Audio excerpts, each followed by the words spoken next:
Está no ar Gestão Pública em Debate, um programa do Curso Superior Tecnológico de Gestão Pública do Centro Universitário Internacional, Uninter. Este programa ele complementa a formação dos nossos alunos de gestão pública na modalidade à distância.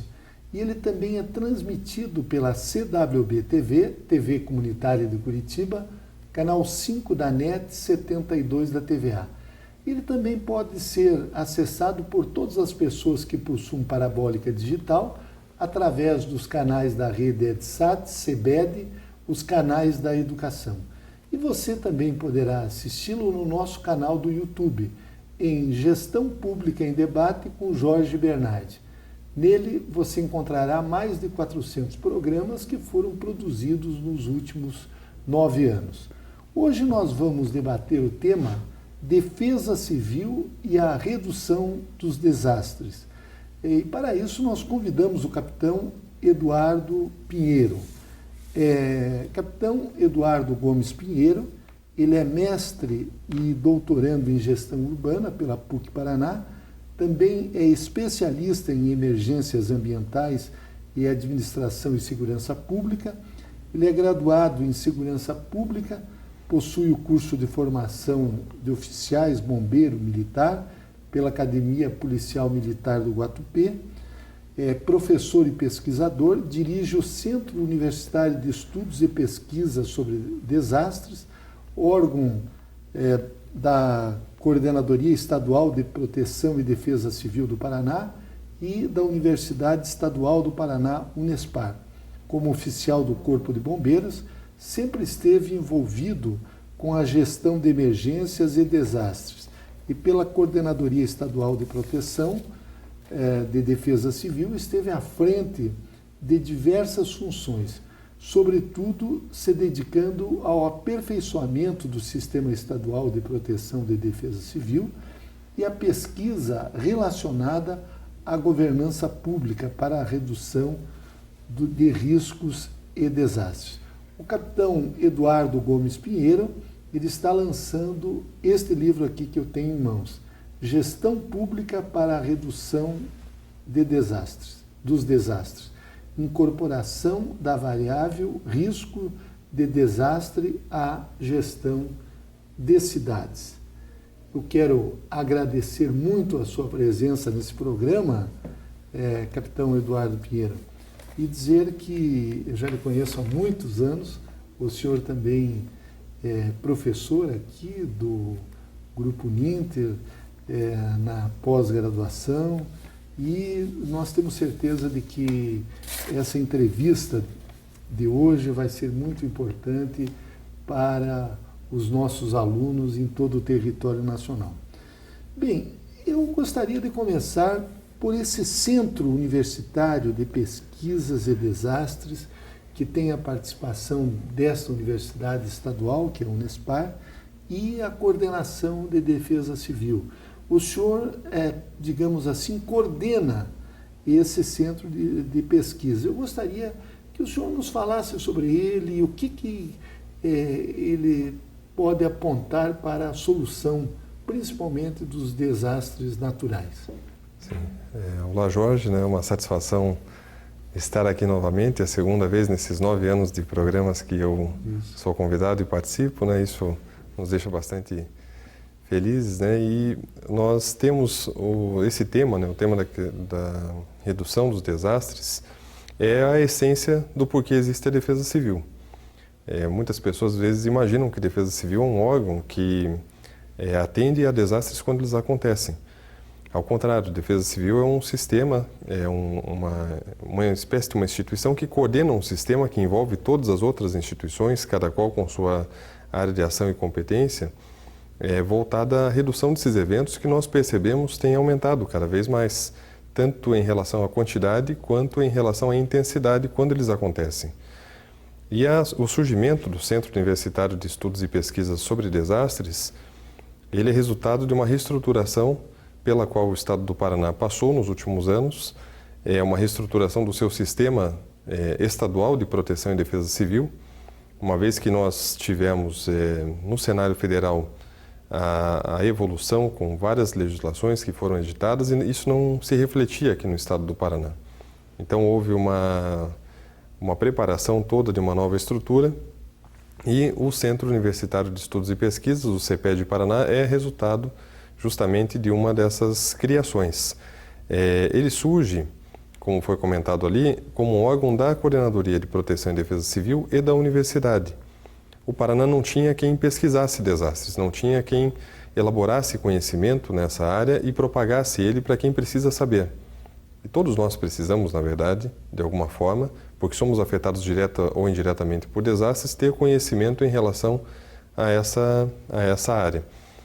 E no dia 15 de dezembro de 2014, nós tivemos a inauguração do centro, que já existia desde 2013 pela legislação. Então ele ficou um tempo se estruturando e agora ainda está, né, numa fase de implantação, mas já tem alguns resultados. E quem participa desse centro de pesquisa? São mais pessoas ligadas à Defesa Civil, pesquisadores, estudantes, bombeiros? Quem são, digamos, os atores deste processo de desenvolvimento de pesquisa? Esse centro ele tem 3 frentes de trabalho. Uma delas é de pesquisa e extensão, a outra é de ensino e a outra é de inovação tecnológica. Em cada uma delas nós temos espaço para várias pessoas de formações diferentes participar. Por quê? Porque a área de desastre é uma área multidisciplinar, interdisciplinar, transdisciplinar em alguns casos. E o que nós observamos é justamente que a característica do centro paranaense, se comparado a outros centros de pesquisa semelhantes, que são os 4 ou 5 que nós temos pelo país, é que ele não se restringe a um departamento de uma universidade. Ele tem o caráter universitário por estar ligado à Unespar, mas a proposta dele é cooperar com outras instituições. Então, desde que nós começamos os trabalhos, nós iniciamos uma maratona de celebração de termos de cooperação técnica entre outras instituições de ensino e pesquisa, ou institutos de pesquisa, ou centros de pesquisa, não necessariamente precisam ser instituições de ensino, e o CEPED. Isso ganhou uma determinada proporção, que nós temos mais de 12 instituições que estão digamos assim, se agregando em torno dessa ideia da redução dos desastres, que nós precisamos arrumar um nome para esse conjunto. Então, aí surgiu uma rede, a primeira rede no Brasil, que trata desse tema, criada também por um decreto estadual, que se chama Redesastre.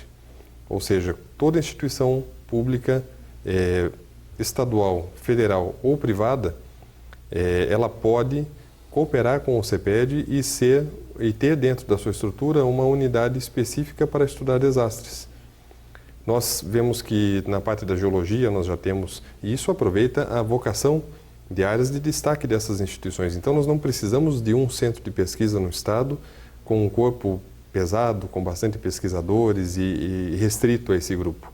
Nós precisamos ter um órgão gestor das universidades montando uma cooperação mútua, porque o interesse que nós temos, todos nós paranaenses, sejam aqueles que nasceram ou que vivem aqui, é o interesse de termos um estado que sofra menos o impacto de desastres. Muitas pessoas às vezes ignoram que o Paraná de hoje é resultado de desastres que severamente afetaram a trajetória histórica. Num passado não muito recente, basta que olhemos para a década de 60 com o Paraná em flagelo, por exemplo, um dos maiores incêndios florestais que nós tivemos no Brasil. Foi objeto, inclusive, de estudos que levaram a livros específicos, a produções específicas sobre isso, de repercussão internacional, numa época em que nós não tínhamos internet, não tínhamos as ferramentas de informação que temos hoje.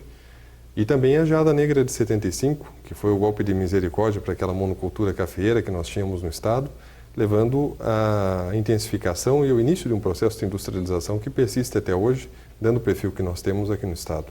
Agora, professor Pinheiro, o senhor falou de alguns desastres que aconteceram e que, digamos, mudaram o perfil econômico do estado do Paraná. O que nós temos visto ultimamente é que tem acontecido alguns fenômenos que talvez a nossa geração não tenha visto. Por exemplo, há alguns anos atrás, no litoral catarinense, dizem que houve um furacão lá na região ali de Criciúma, mais ao sul de Santa Catarina. Mais recentemente, nesse ano de 2015, nós tivemos aquele evento do ciclone lá no oeste catarinense, em Xanxerê e outras cidades. Agora, o senhor que estuda e se dedica a isso, esses fenômenos são recentes ou eles já vêm de algum tempo no passado? Nós já tivemos um histórico desse tipo de evento aqui no Hemisfério Sul. O Brasil é um país jovem, né, comparado com outros países, principalmente na Europa, né? Nós temos um país com recém-completados aí 515 anos. E nesse período, pouco se teve cuidado com a cultura de conservação, preservação e até mesmo de registro dos dados. Então, as séries históricas, elas não são muito significativas a ponto de nós podermos encontrar nelas vestígios de eventos, de fenômenos que se repetem. Isso, para nós, pensando sob o ponto de vista da gestão pública, é temerário, porque nós temos pouca matéria-prima para analisarmos bem o que acontece. E eventos que se repetem, que têm uma recorrência com intervalos maiores de tempo, eles podem, voltando a acontecer, surpreender, né, toda essa questão do desenvolvimento das cidades, isso que nós consideramos até ser o desenvolvimento e muitas vezes não é. Porque não adianta uma cidade crescer sem que se leve em conta o risco de desastre, ela se torne vulnerável e presa fácil para o próximo evento que aconteça. Mas voltando especificamente a esses dois eventos que foram citados, em 2004 nós tivemos aquele furacão Catarina, né? Tive a oportunidade de conversar com os gestores lá que conduziram esse processo, até mesmo relatando o dilema, né, de chegar a uma emissora de TV e falar assim, pessoal, nós precisamos evacuar a ilha. Nós precisamos agora, e é verdade mesmo, isso está acontecendo, os indicadores, as leituras dos instrumentos apontam que nós vamos ser afetados por um furacão. No Brasil, né, não é uma coisa tão comum, aquilo, as pessoas ninguém não acreditavam. E foi o tenente-coronel Márcio Luiz Alves lá, inclusive, ele descreveu isso muito bem, né, essa vivência dele, e depois acabou não afetando a região de Florianópolis, mas como foi comentado aqui, né, no sul de Santa Catarina e norte do Rio Grande do Sul. Foi um furacão, o Catarina foi um furacão mesmo. Foi um furacão, a descrição... Os furacões são mais tradicionais ali no hemisfério norte, na região ali do Caribe, ali do Golfo do México. Quando acontece na Ásia, eles chamam de tufão, né?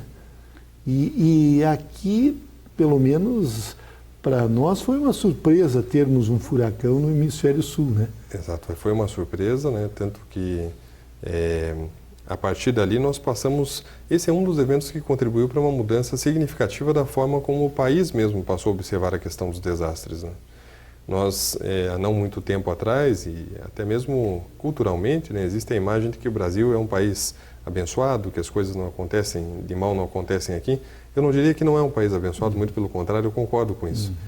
Mas talvez o que nós chamaríamos, né, de bênção que o país recebeu seria a capacidade do povo perceber a vulnerabilidade que nós temos diante dos desastres. Um país com muitas desigualdades, né, e sofrem com esses eventos que vão acontecer e são motivados por forças da natureza. Quando falamos de desastres naturais, a população mais vulnerável, mais pobre, normalmente, é quem tem o maior impacto. Principalmente aquelas que vivem em grandes centros e estão à margem desse desenvolvimento que as pessoas acreditam que aconteceu, mas não chegou nessa área onde nós percebemos esse contraste. E sobre o caso de Xanxerê, um ciclone, que foi um ciclone, nós percebemos, tem relatos históricos aqui no estado do Paraná, que já houve na região sul do estado, numa determinada localidade, numa cidade, eu não me recordo agora qual, no começo do século passado, um evento semelhante, que fez com que casas inteiras fossem removidas e deslocadas por vários metros, né, pela força do vento.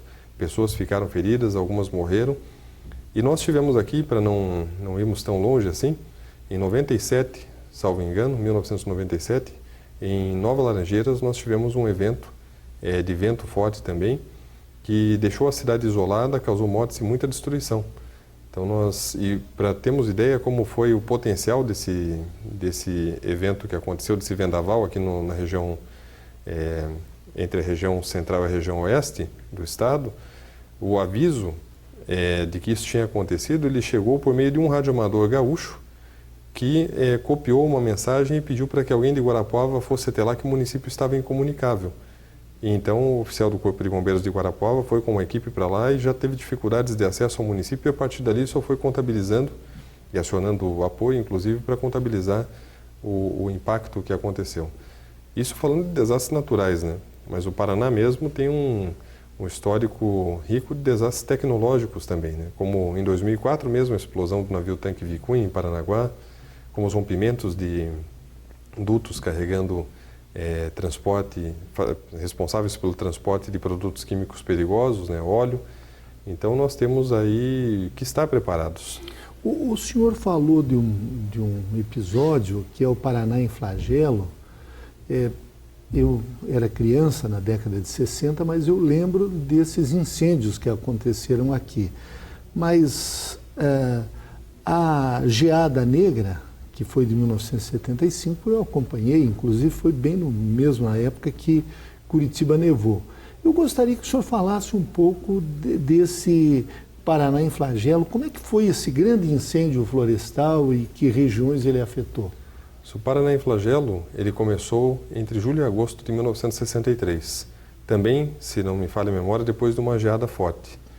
Para o café, a geada já significava, foi talvez o primeiro golpe duro que o Estado recebeu nessa área.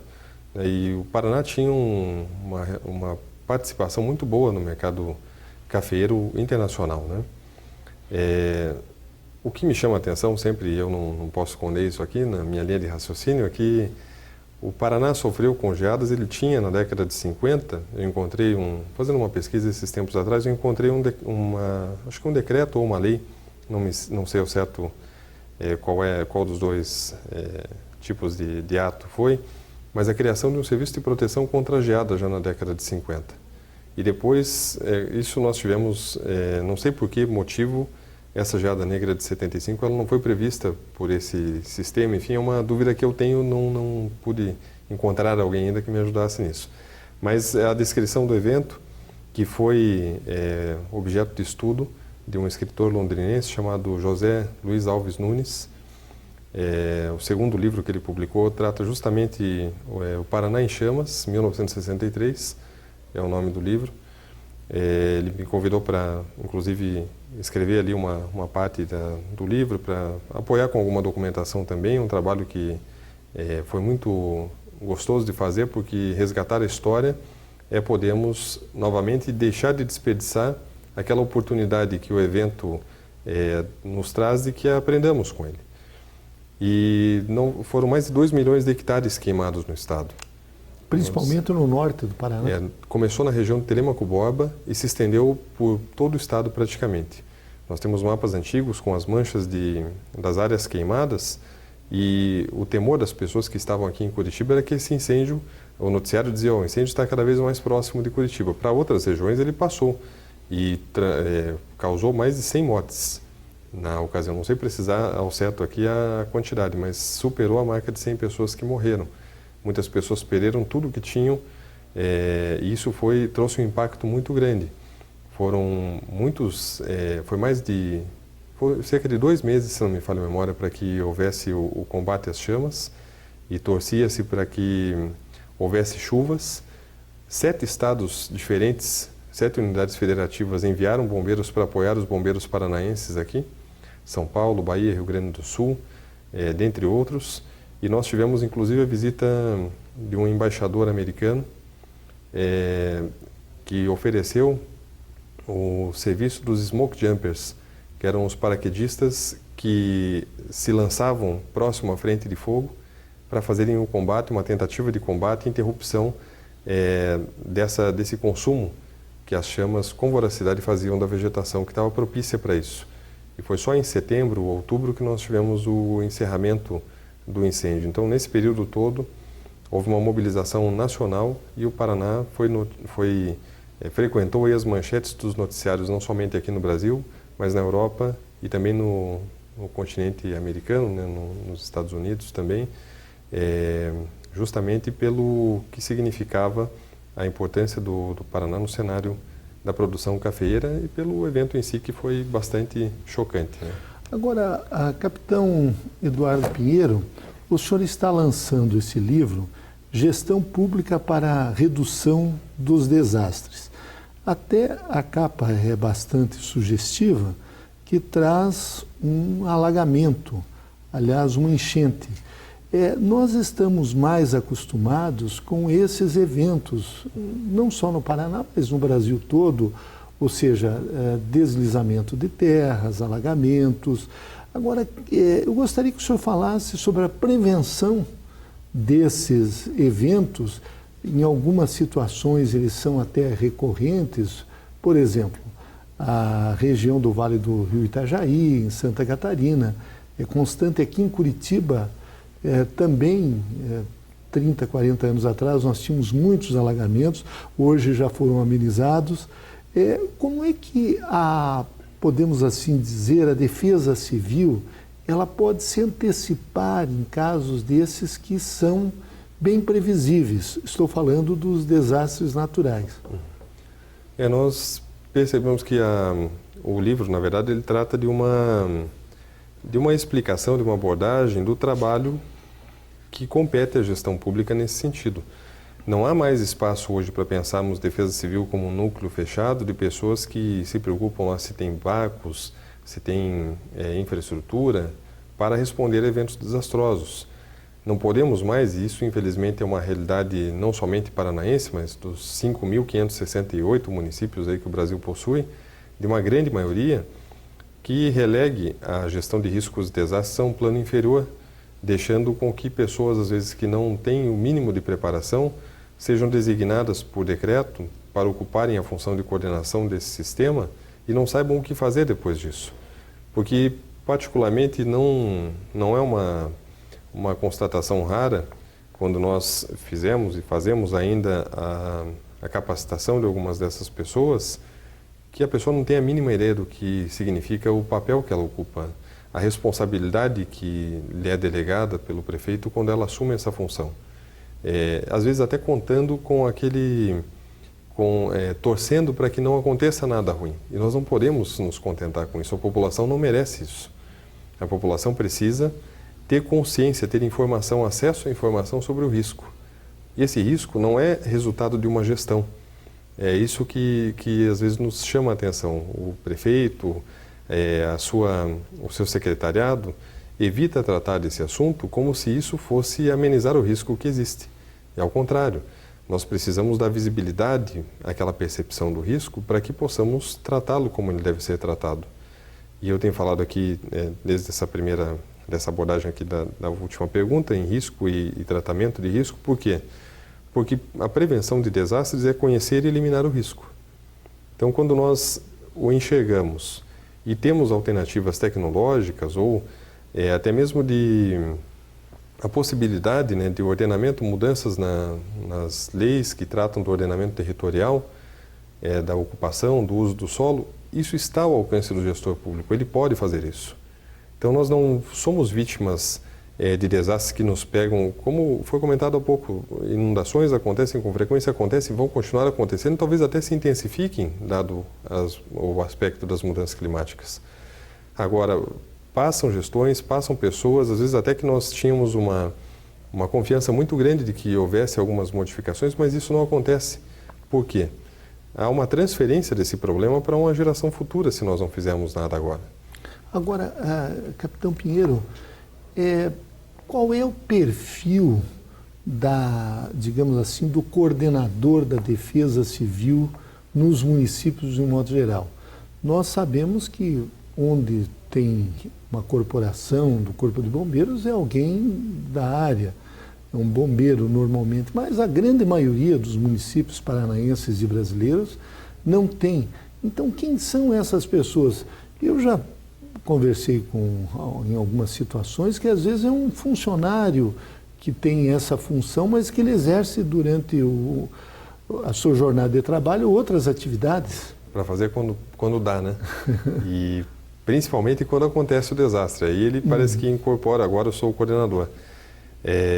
O perfil deveria ser um perfil de alguém ligado à articulação do governo. Por quê? Porque desastre não é uma área, na minha opinião, que justifique a criação de uma secretaria específica para isso.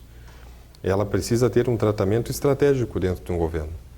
Por exemplo, ela pode estar ligada a uma secretaria de governo no município, ela pode estar ligada a uma, pensando no nível federal, uma casa civil, e ela pode estar ligada, como é no Paraná, a uma casa militar, por exemplo, que tem uma articulação que está ao lado do gestor principal, né, do prefeito, do governador ou do caso do presidente, e tem condições ali de articular as demais secretarias, porque redução de riscos, dependendo do tipo de desastre, se nós pensamos aqui, são mais de 95 tipos diferentes hoje catalogados e tratados assim no Brasil.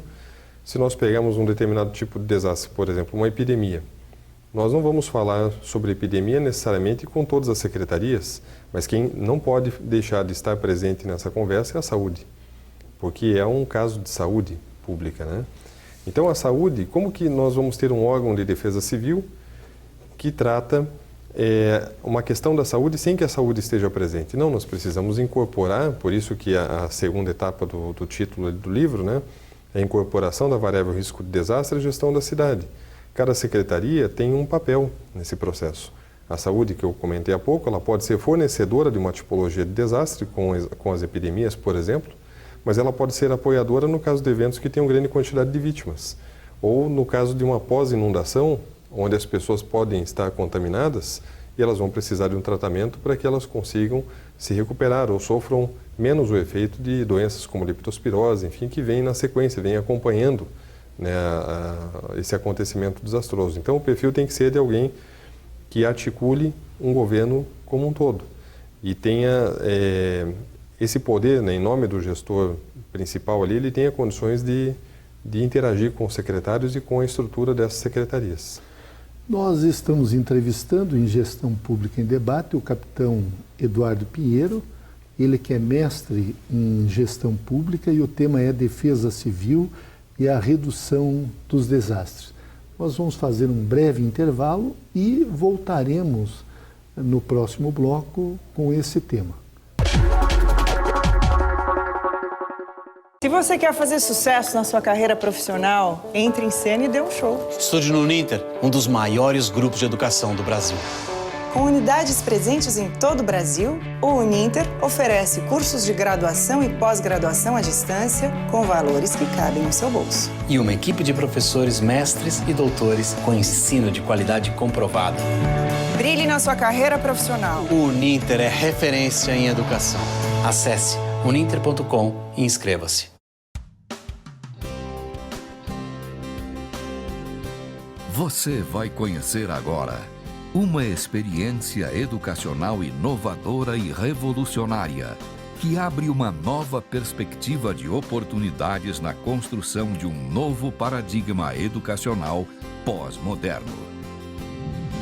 Bem-vindos ao Grupo Educacional Uninter, uma corporação pioneira, repleta de inovações e grandes oportunidades. Com sede em Curitiba, uma das melhores cidades brasileiras, o Grupo Educacional Uninter possui 5 campi presenciais e 4 unidades corporativas. Está presente em todos os estados brasileiros. São mais de 450 polos de apoio presencial. O Grupo Educacional Uninter já nasceu com vocação empreendedora e continua crescendo. A empresa atua no mercado há mais de 15 anos e se atualiza constantemente, o que permite dar respostas rápidas às demandas do mercado.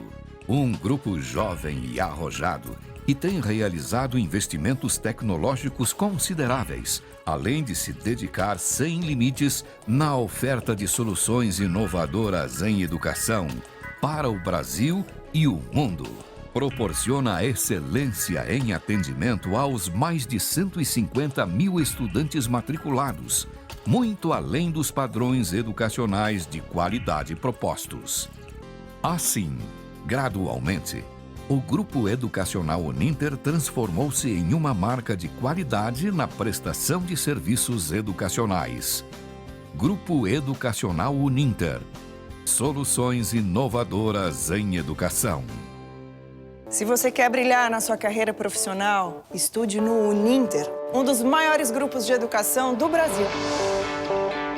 Com unidades localizadas bem no centro de Curitiba, o Uninter oferece cursos de graduação presenciais e semipresenciais com valores que cabem no seu bolso, uma equipe de professores mestres e doutores e um ensino de qualidade comprovado.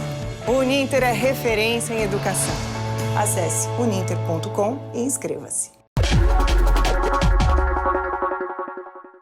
Retornamos com Gestão Pública em Debate, um programa do Curso Superior Tecnológico de Gestão Pública do Centro Universitário Internacional, Uninter. Este programa ele complementa a formação dos nossos alunos de gestão pública na modalidade à distância. E ele também é transmitido pela CWB-TV, TV Comunitária de Curitiba, canal 5 da NET 72 da TVA. Ele pode ser acessado por todas as pessoas que possuem parabólica digital através dos canais da rede EDSAT, CBED, os canais da educação.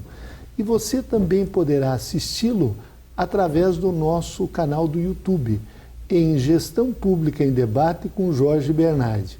Lá você encontrará cerca de 400 programas que foram produzidos nos últimos 9 anos. Hoje nós estamos entrevistando o capitão Eduardo Pinheiro, ele que é mestre em gestão pública e o tema é Defesa Civil e a Redução dos Desastres. O capitão Pinheiro, que também tem formação como bombeiro, ele está lançando esse livro, Gestão Pública para a Redução dos Desastres. É um livro da editora Apres. Eu gostaria até que o senhor nos falasse, esse livro vai estar à venda nas livrarias e também poderá ser encontrado no site da editora? Isso, no site da editora e também num site chamado www.gestãodedesastres.com/divulgação. É um apoio que nós estamos recebendo desse site, também divulgando o trabalho do livro, tem a resenha, é possível ali conhecer um pouco mais, né? Inclusive dar uma olhada nos capítulos ali no que existe nessa obra. Excelente. Então, capitão Pinheiro, o senhor nos falou no bloco anterior de que há uma classificação dos desastres e que o senhor, como pesquisador, como estudioso e que também atua nessa área de defesa civil, disse que atualmente são 95 tipos diferentes de desastres catalogados. O senhor poderia nos explicar sobre isso? Quais são os mais comuns, principalmente aqui a nível de Brasil? Isso, os 95 tipos, eles correspondem à classificação, Codificação Brasileira de Desastres, que nós chamamos de COBRADE.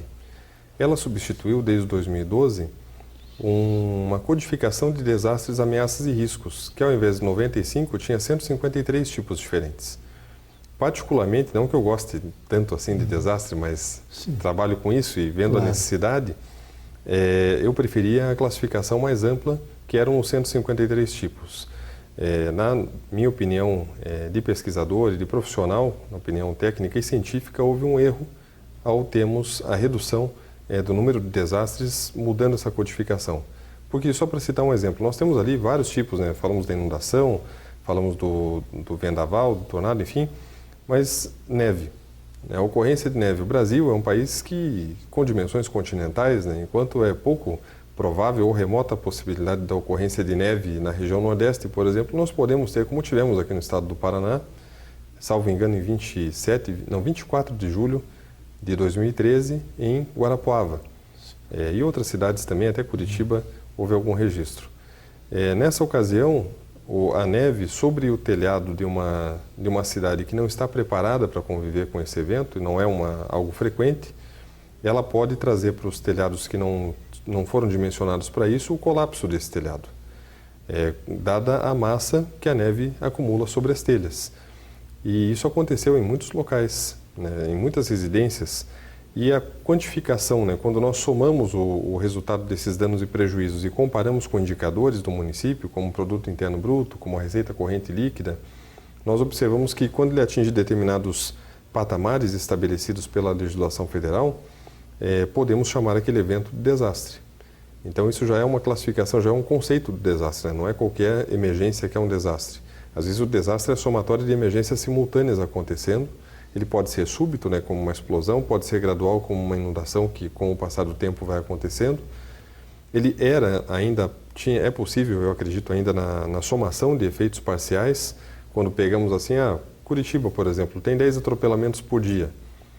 Mas isso significa que em um ano eu tenho cerca de 3.600. Isso, para mim, é um desastre, porque, dado o impacto disso sobre a questão previdenciária, sobre a saúde, quanto custa isso para o município? Isso podia ser tratado pela legislação brasileira como um desastre e hoje não tem mais uma abertura tão facilitada para isso. Não está mais nessa nova codificação, então? Não está mais, assim como a neve não figurou. Antigamente ela estava, agora não. Aí acontece a neve no Paraná, nós precisamos caracterizar o desastre e essa falta de compatibilidade entre a tipificação atual e o conceito de desastre, ou seja, tem questões que conceitualmente cabem no que é desastre, mas não encontram na codificação um código para que haja um enquadramento.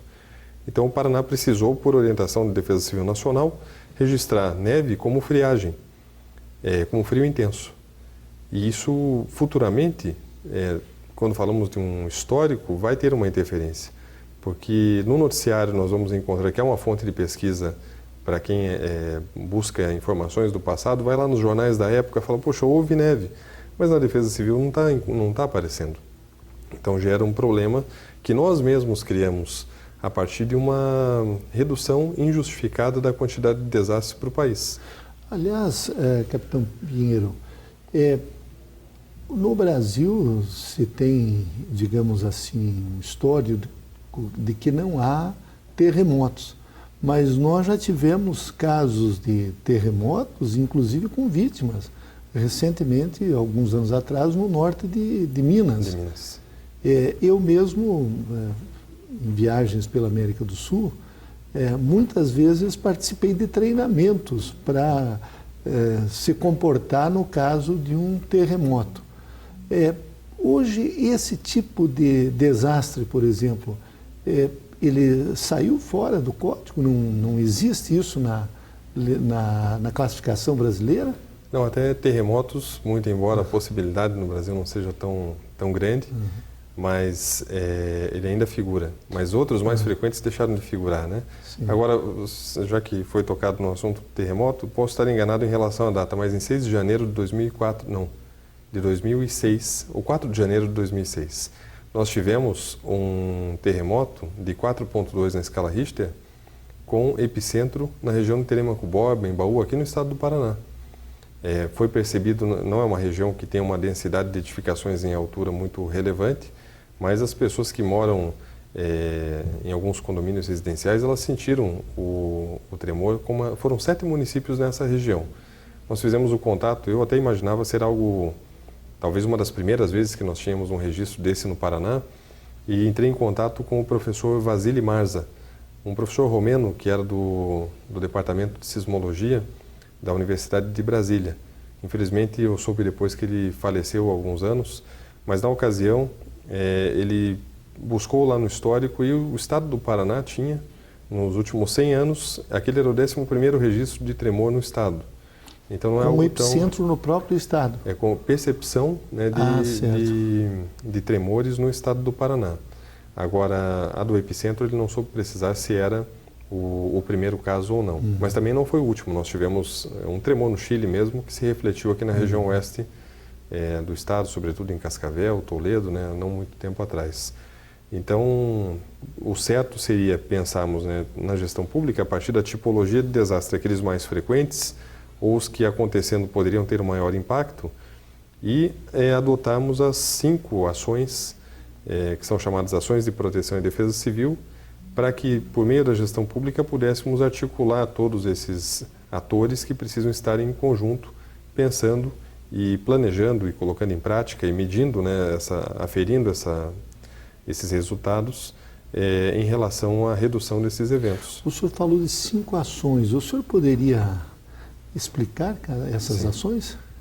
A primeira delas é a prevenção de desastres, né? E normalmente a gente vai ouvir as pessoas falarem assim, isso está acontecendo porque falta prevenção, se nós investíssemos na prevenção.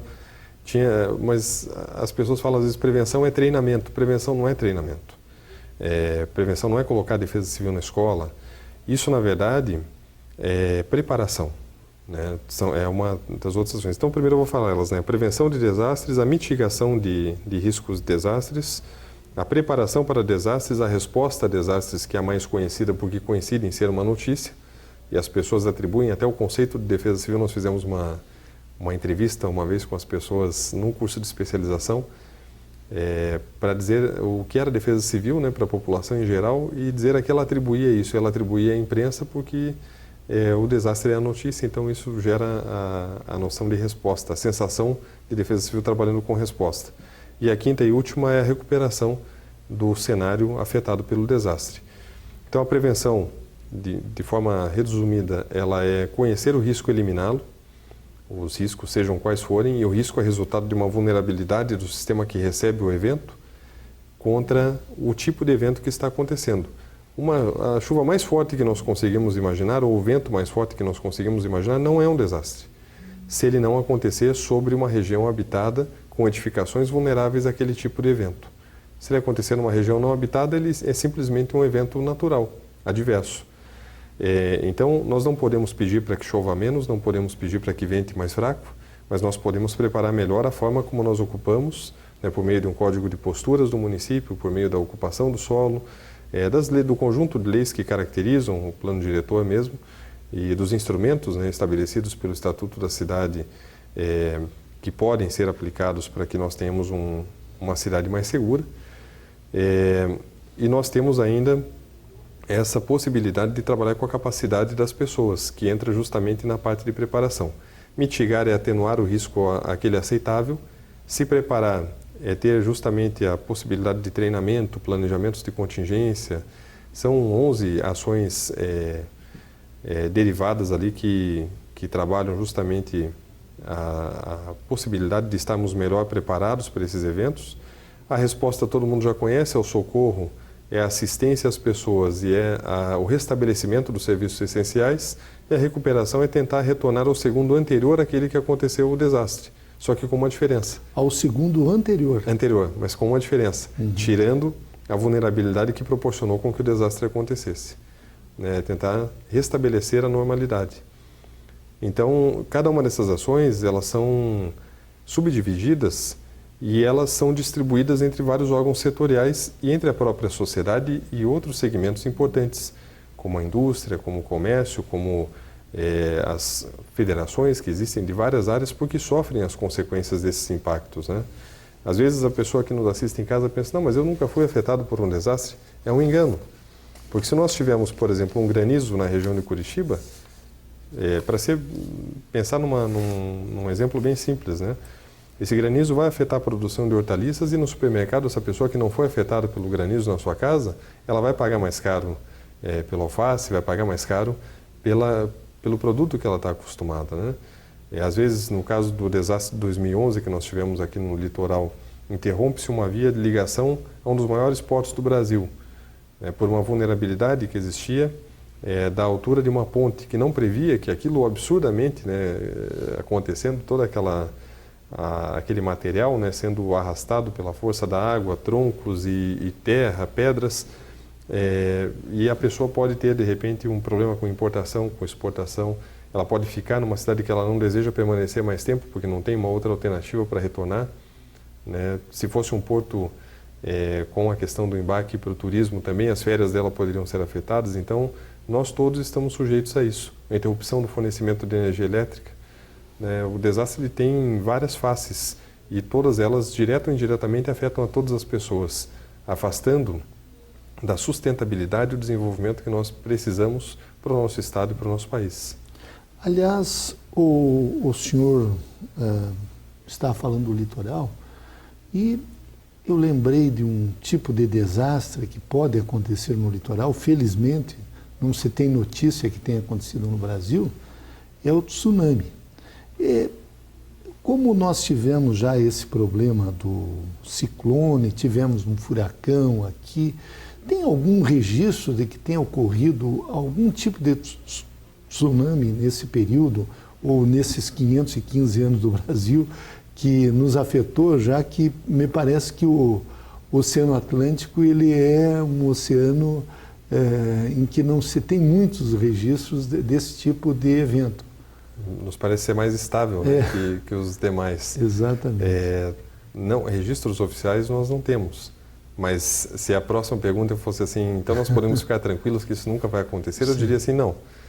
Quando nós trabalhamos com desastre, a gente trabalha com o improvável. Por enquanto nós não tivemos e não há evidências que isso possa acontecer numa sequência natural das coisas. Mas nós não sabemos, quem sabe um dia isso possa... Aliás, tem uma ilha ali, não sei se é no arquipélago das Canárias, que diz que ela está, a origem dela é vulcânica, e se esse vulcão voltar a explodir, pode acontecer um tsunami e afetar até aqui o Brasil, pelo menos a região nordeste aí. Mas isso são, digamos assim, suposições.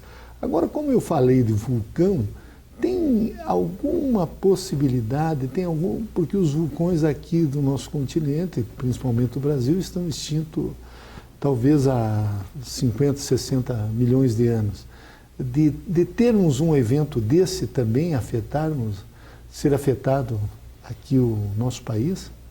Até onde nós temos a informação, não, né? Muito pelo contrário, às vezes até nós comentamos dois aspectos, né, do planejamento para desastres. O primeiro seria aquilo que mais acontece.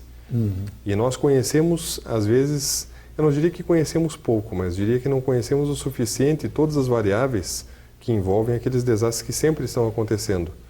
E seriam talvez a nossa prioridade, porque sabidamente um próximo evento a cada dia que passa está mais próximo. Ele vai acontecer novamente.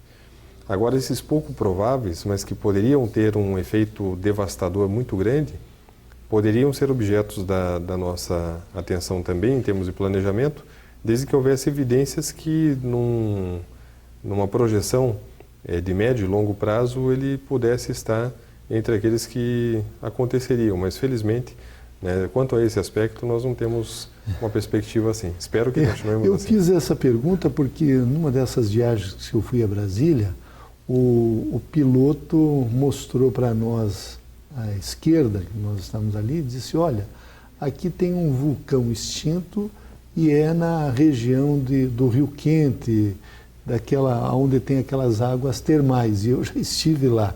Eu disse, bom, esse vulcão está extinto há muitos milhões de anos, mas como lá sai muita água quente, a gente nunca sabe, porque os acontecimentos, eles, como o senhor disse, são improváveis.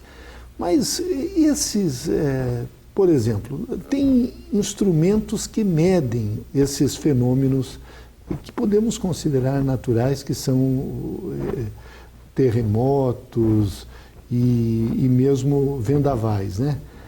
Por exemplo, um terremoto tem lá a escala Richter, que parece que ela tem ela é uma progressão meio que geométrica, né? Agora, nos vendavais, nos ciclones, nos tufões, nos tornados, a velocidade do vento tem essa escala de Beaufort. Eu gostaria que o senhor nos explicasse como é que se estabelecem essas escalas, e só um exemplo assim bem prático, porque nesse episódio que aconteceu em Xanxerê, as primeiras notícias que nós ouvimos é que o vendaval tinha sido de 70 km por hora. Depois, os especialistas disseram não, ultrapassou 250 km por hora. Existem essas escalas para tentar medir a magnitude desses eventos, né? E, como nós comentamos, existem também os instrumentos espalhados pelo planeta, na verdade, né? Aqui no Paraná não é diferente também, onde nós temos lá sensores que medem todas essas variáveis que podem nos levar, preferencialmente, a um conhecimento antecipado de que alguma coisa errada, alguma coisa ruim vai acontecer. E esses instrumentos nem sempre têm uma leitura imediata que chegam para... Não é um sistema... O Brasil está trabalhando para a integração desse sistema de dados e o compartilhamento entre as várias instituições. Então, às vezes, uma informação de um vento de 70 e poucos quilômetros por hora, depois a substituição dela por um de mais de 200, que é o que realmente aconteceu, se dá justamente em razão do tempo para que as informações de outros sensores, que às vezes são de outras instituições, cheguem ao órgão oficial. Essas escalas, por exemplo, a da velocidade do vento, ela sai desde a brisa e vai até o furacão. E as de furacão, nós temos uma categorização específica para esses eventos, porque eles não são iguais.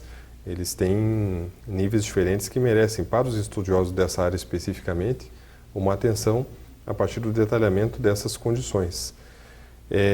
Nós observamos também que, até um fato curioso que eu gostaria de comentar, em 11 de março de 2011 nós tivemos o evento no litoral paranaense.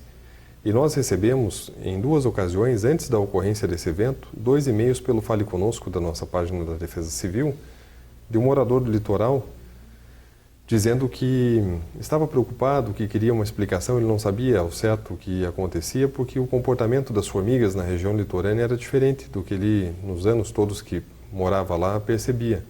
Falou, elas estão saindo de onde elas ficam, elas estão com um comportamento diferente, vocês saberiam dizer o que é isso, ou quem poderia nos ajudar nisso? Nós fizemos alguns contatos, mas não houve quem desse atenção às formigas litorâneas lá que o nosso amigo lá do Fale Conosco passou. Alguns dias depois ele voltou a mandar um e-mail dizendo, a situação ainda persiste, eu estou preocupado. E eis que alguns dias depois nós tivemos o evento acontecendo. Que foi uma grande inundação.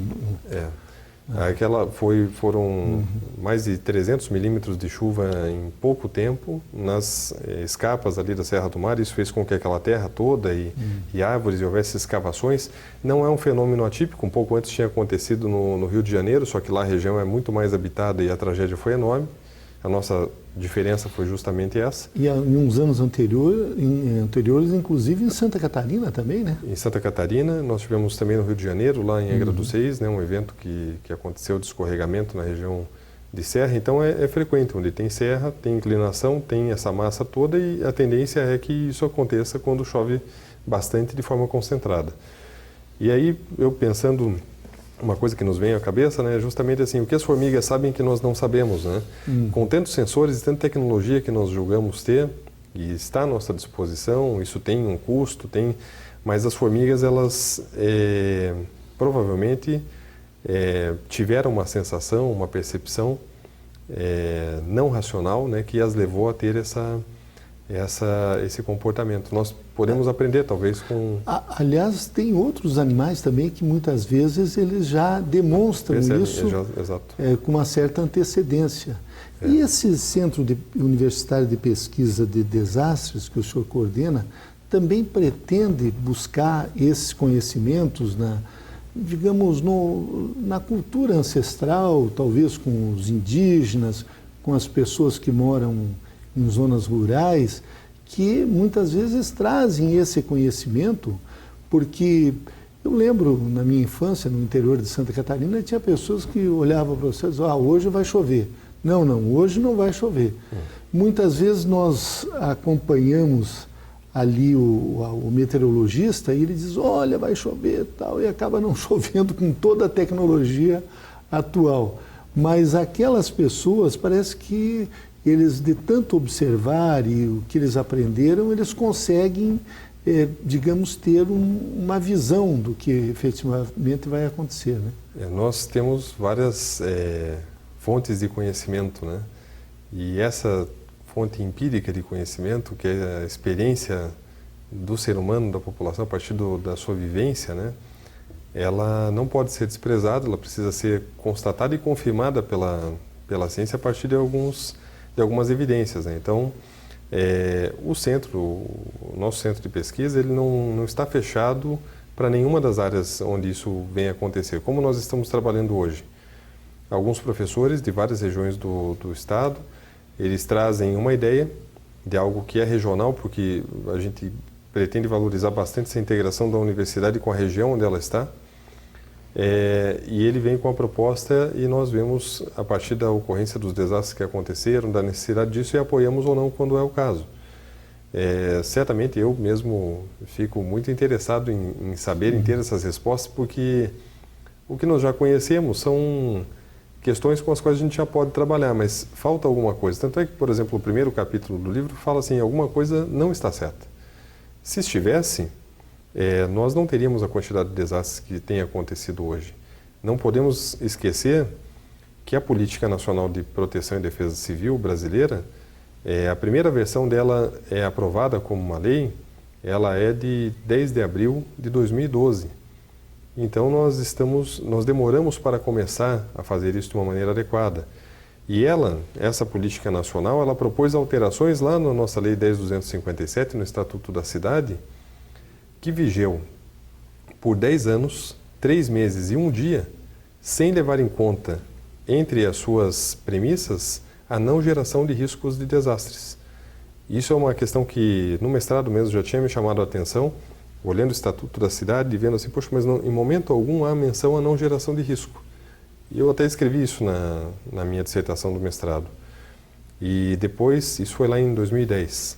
E em 2012, felizmente, nós tivemos uma modificação no Estatuto da Cidade, trazendo a inserção desse aspecto. Isso foi até consequência daqueles desastres que aconteceram no Rio de Janeiro, aquelas grandes deslizamentos de terras que fizeram centenas de vítimas, não é mesmo?